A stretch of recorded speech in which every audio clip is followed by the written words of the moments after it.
Ngũgĩ wa Thiong'o's Matigari, 1989, is a powerful political allegory and post-colonial novel originally written in Gikuyu and later translated into English.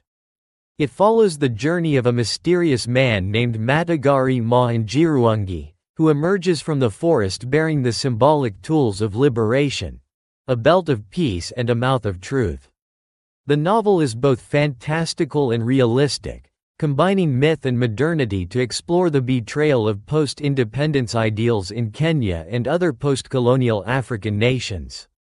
The return of Matigari. The novel begins with Matigari emerging from the forest after years of guerrilla warfare against colonial powers.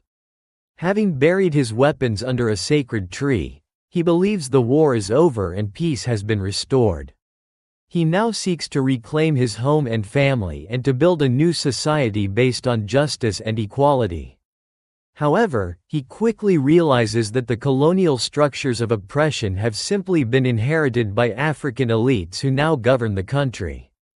The betrayal of independence. Matigari goes to reclaim the house he built with his own hands, only to find it still occupied by the descendants of the settler, Mr. Williams, now personified through the son, Robert Williams, and the local elite, John Boy Jr. Despite independence, the wealth and property remain in the hands of the few.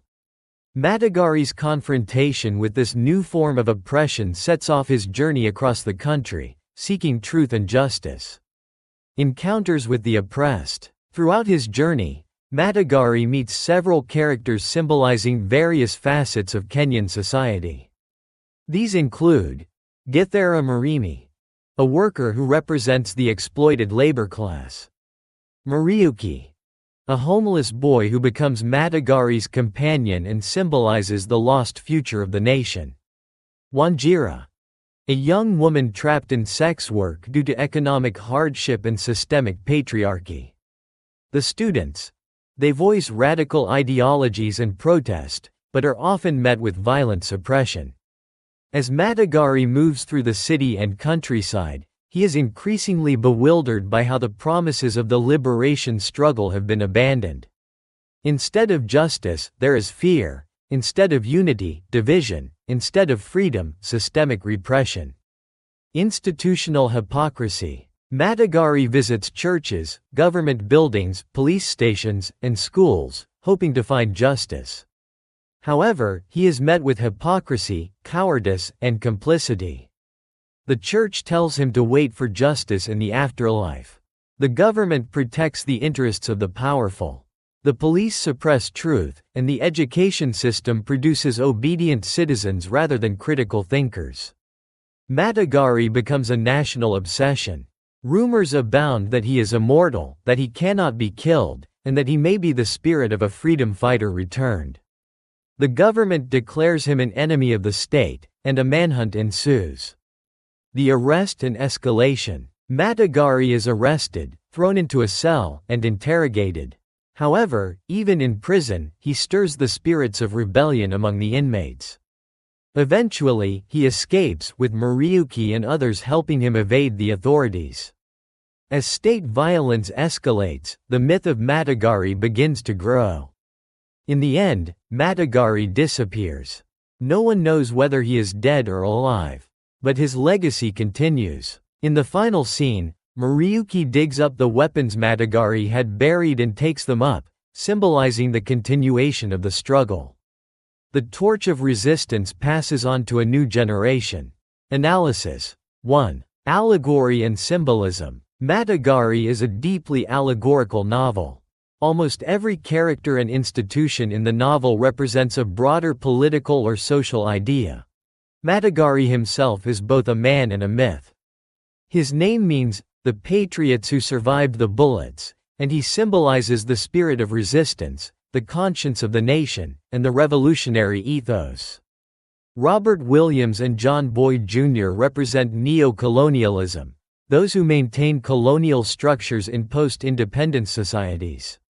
The police, judges, and clergy all embody the repressive apparatus of the state that serves the ruling class rather than the people. The house Matigari wants to reclaim is a symbol of the nation itself. He built it with his sweat, yet others occupy it.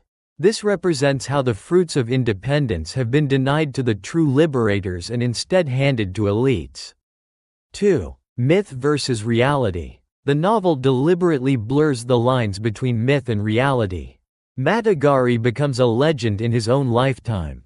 His name is whispered in marketplaces, his story is retold with reverence, and he becomes invincible in the popular imagination. This mythical treatment emphasizes how revolutionary icons are shaped by collective memory. It also reflects Ngũgĩ's belief in the power of oral tradition and storytelling in African cultures. By turning Matigari into a symbol rather than a fixed individual, the novel invites every reader to become Matigari, to speak truth, resist injustice, and continue the struggle. 3. Post-independence disillusionment. One of the central themes is the betrayal of independence.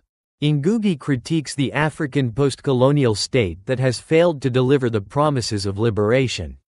Instead of dismantling colonial systems, many governments simply inherited and preserved them for their own benefit. Matigari's shock upon returning from the forest mirrors the disillusionment felt by many Africans after independence. The exploitation, poverty, and oppression persist, only now under African rulers. This critique extends to education, religion, and media, all of which Ngũgĩ presents as complicit in maintaining the status quo. 4. Language and power. Originally written in Gikuyu, the novel also represents Ngũgĩ's larger linguistic and political project, rejecting colonial languages in favor of indigenous ones.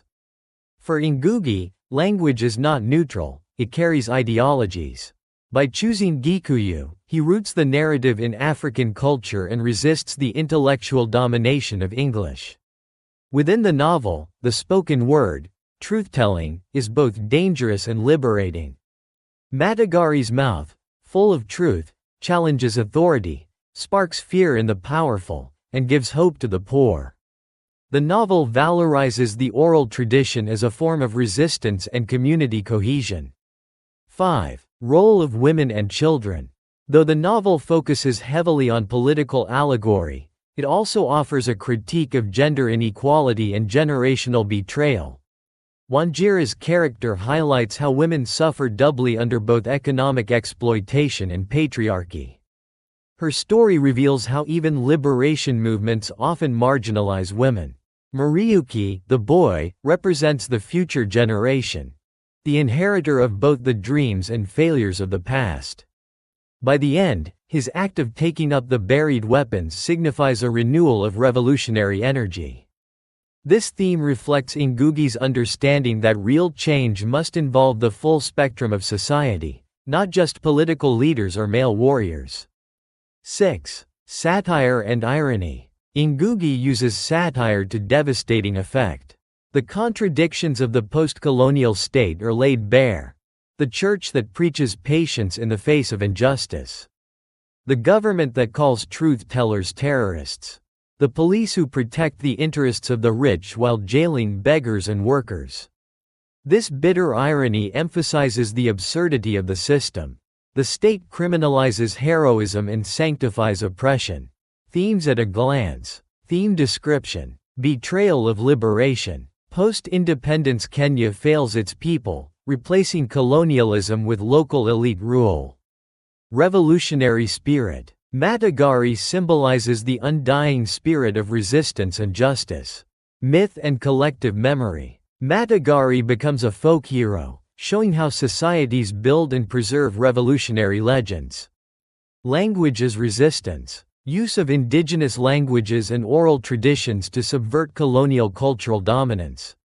Role of institutions. Institutions, church, government, school, serve power rather than people. Intergenerational continuity. The struggle continues through Muriuki, showing the future is not lost. Gender and class oppression. The novel highlights the intersection of class and gender injustices. Conclusion. Matigari is a profound political novel that moves beyond traditional realism to create a revolutionary fable. Ngũgĩ wa Thiong'o crafts a scathing critique of post-colonial Kenya, and by extension, many African states, where the dream of freedom has been hijacked by elites. But the novel does not end in despair. Instead, it passes the torch. The final image of Muriuki taking up arms reminds readers that history is not finished. The struggle continues. The legend of Matigari will live on, not in statues or textbooks, but in actions, in resistance, and in truth. Through allegory, satire, and myth-making, Ngũgĩ urges us to reclaim our homes, our truths, and our futures. Matigari is not just a novel.